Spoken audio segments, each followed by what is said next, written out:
In today's video, I'm going to teach you how to assign tasks in Smartsheet. Assigning tasks properly is key to keeping your projects organized and making sure everyone knows exactly what they're responsible for. In Smartsheet, the best way to do this is by setting up a dedicated Assigned To column that's linked to your contact list. Let's walk through how to set that up step by step.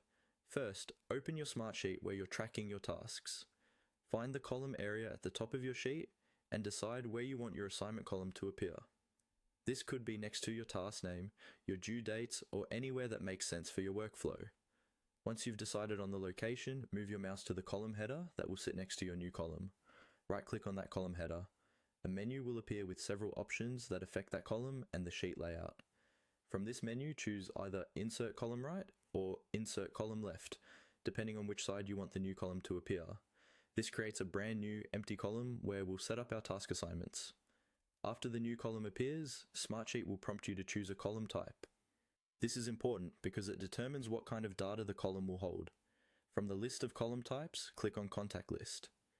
Choosing the contact list type tells Smartsheet that this column will store people's names or email addresses and allows you to assign tasks directly to them, use automations, and send notifications. Next, give this column a clear, intuitive name. In the column name field, type Assigned To. Using a standard name like this makes your sheet easier to understand for your team and helps keep things consistent if you use multiple sheets across your organization. You may also see options related to how contacts are used in the sheet. If there's a toggle to enable features like using sheet contacts or sending notifications, make sure to turn it on. This ensures that Smartsheet recognizes the people you assign and can notify them about updates or changes related to their tasks.